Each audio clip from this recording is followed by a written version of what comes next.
Bonjour à tous, déjà je me présente, Fabienne Laroudy, DDT du Puy-de-Dôme. Je travaille au sein du service eau, environnement, forêt, bureau politique territorial de l'eau. Et c'est notamment ce bureau qui est en charge effectivement de tous les aspects gestion quantitative de la ressource en eau.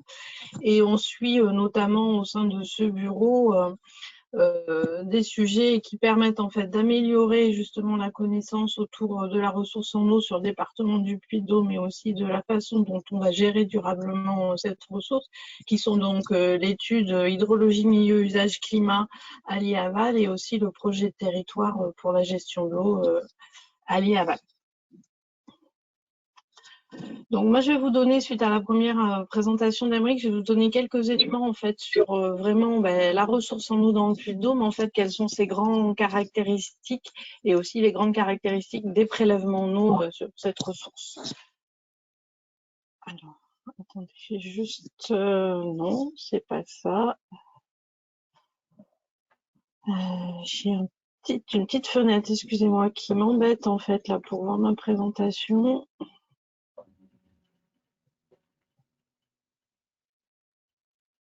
Hop. Voilà, c'est bon pour moi, excusez-moi. Donc au niveau du département du Puy-de-Dôme, si on s'intéresse donc aux ressources superficielles, vous savez déjà qu'on est en fait un département qui est situé plutôt en tête de bassin, donc qui se caractérise du coup par un réseau hydrographique particulièrement dense, qui est caractéristique donc de ce type de territoire. Et on a donc un linéaire de cours d'eau sur le département qui est particulièrement significatif, vu qu'on l'estime à environ 10 000 km² en fait de linéaire de cours d'eau. Ensuite, le département donc est traversé par 4 axes majeurs. Donc on a bien sûr l'Allier, qui est en fait un axe soutenu en période d'étiage par le barrage en fait de Naussac qui se situe au sud en Lozère.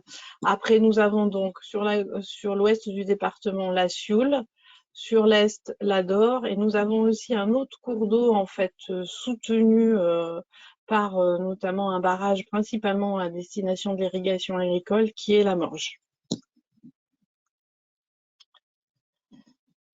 Concernant les ressources en eau souterraines, alors les ressources en eau souterraines, on a eu un échange il y a justement quelques instants sur le sujet. Ce qu'on sait, c'est qu'on a en fait des ressources en eau souterraines qui sont globalement, contrairement à ce qu'on pourrait croire et tout, qui sont quand même en fait relativement limitées et pour la plupart encore méconnues. C'est vrai qu'on a effectivement un secteur qui est un peu emblématique en termes de la ressource souterraine, qui est la chaîne des puits, et qui permet quand même en fait, qui constitue en fait 26% de l'alimentation en eau potable du département, avec voilà, un certain nombre de restrictions concernant le prélèvement sur ce secteur-là, parce que la priorité sur ce secteur, c'est l'alimentation en eau potable.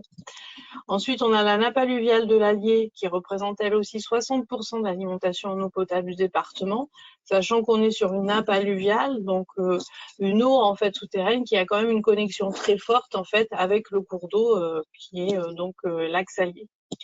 Donc sur ces eaux souterraines, ce qu'on peut dire également, c'est qu'on a 57% des captages en fait, qui se situe en zone de socle.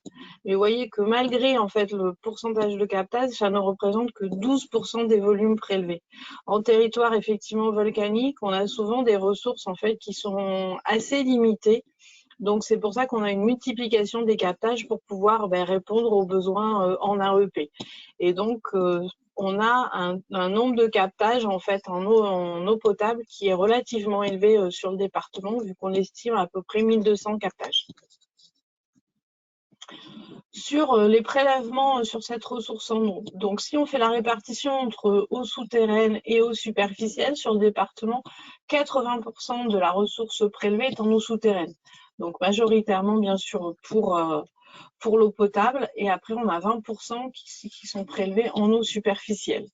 On a un volume annuel de prélèvement moyen, donc ça peut fluctuer bien sûr un peu en fonction des années, qui est de 90 millions de mètres cubes, dont 25 millions pour l'agriculture, 6 millions pour l'industrie et 60 millions pour l'eau potable. Donc vous voyez dans le graphique en fait qui est représenté au-dessous, donc la répartition globale sur l'ensemble du département, et après malgré tout en fait l'importance en fait que peut représenter aussi l'axe allié en termes de prélèvement, notamment pour l'irrigation agricole. Donc, si on se concentre un peu sur justement les prélèvements pour l'usage agricole, donc on voit que l'irrigation, elle est surtout concentrée sur le secteur de la plaine de Limagne, au départ pour des besoins en grande culture qui sont pour la plupart à forte valeur ajoutée. On a une organisation le plus souvent collective de cette irrigation à travers les associations syndicales autorisées, donc qui sont au nombre de 20 sur le département du Puy-de-Dôme et qui représentent 80% en fait des prélèvements annuels pour l'irrigation à travers ces 20 ASA. À l'heure actuelle, ce qu'on constate, c'est qu'on a des demandes en irrigation, enfin en prélèvement qui nous arrivent, celles que nous avons à traiter, donc en termes d'instruction, qui concernent des productions relativement variables. On a du maraîchage, on a de l'irrigation, on a de l'irrigation sur des cultures très variées, et aussi on a quelques demandes aussi bien sûr pour sécuriser aussi l'abreuvement, on pourra y revenir. Donc on a aussi des pratiques du coup derrière très variables aussi en termes d'irrigation. L'autre constat qui peut être fait au sein du service, c'est que depuis 2019, en fait, et donc la sécheresse, c'est vraiment les premiers, on va dire que ça a été vraiment la première année où les restrictions de l'usage en eau pendant la période d'étiage ont été fortes pour la profession agricole. On a une explosion en fait des demandes de forage sur l'ensemble du département. Voilà, on a multiplié par un nombre assez important de demandes de forage, mais sachant que demande de forage ne signifie pas en fait demande de prélèvement derrière. Parce que par rapport à notre caractéristique hydrogéologique, le résultat en fait du forage est souvent très aléatoire. Très aléatoire parce que soit en fait le forage s'avère infructueux, soit parce qu'en fait le débit du forage en fait ne répond pas forcément aux besoins que peut avoir en fait l'agriculteur. Donc il faut vraiment on a une demande de forage forte, mais derrière, effectivement, ça ne permet pas forcément d'aboutir sur une demande de prélèvement. Et on constate aussi depuis quelques années un développement des projets de retenue agricole qui eux aussi répondent à une volonté en fait pour les exploitants souvent de sécuriser en fait leur approvisionnement en eau, mais qui peuvent répondre à des besoins très divers. C'est-à-dire qu'on a des projets qui concernent des activités là aussi agricoles relativement variées, grandes cultures, maraîchage, abreuvement.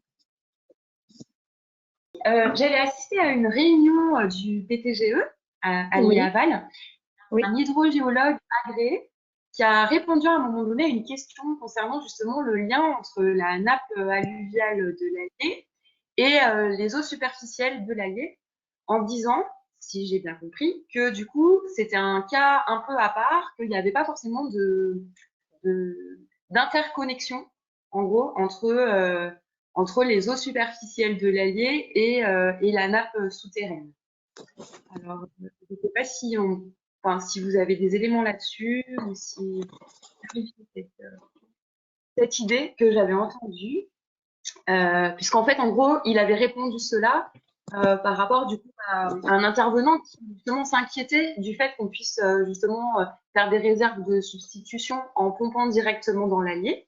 Et l'hydrogéologue avait pu le rassurer en disant ne vous inquiétez pas, de toute manière, il n'y a pas vraiment de connexion entre la nappe souterraine de l'Allier et les eaux superficielles. Ça veut dire qu'en fait, on peut prendre de l'eau dans l'Allier sans que ça ait d'impact sur la masse d'eau souterraine. Alors, j'avoue que j'étais présente ce jour-là. J'ai plus trop en tête effectivement ces échanges-là parce que j'étais plutôt dans l'animation, donc j'ai pas toujours suivi effectivement le cœur des débats. Je veux pas dire de bêtises. Je pense que on est sur une nappe alluviale. Donc sur une nappe alluviale, je pense que c'est quand même compliqué en fait de dire qu'il n'y a pas d'interconnexion entre la nappe alluviale et le cours d'eau. Ça me paraît quand même.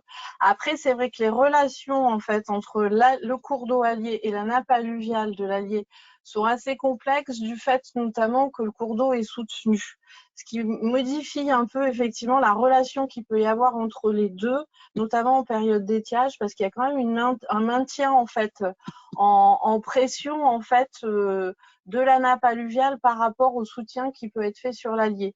Donc c'est vrai que c'est peut-être pas une interconnexion classique, c'est peut-être dans ce sens-là qu'il voulait aller, mais on peut pas dire qu'elle est complètement inexistante. Voilà. Après, j'avoue que si vous souhaitez aller plus loin sur le sujet, je peux vous remettre, mais voilà, là, je ne peux pas vous dire plus à l'heure actuelle.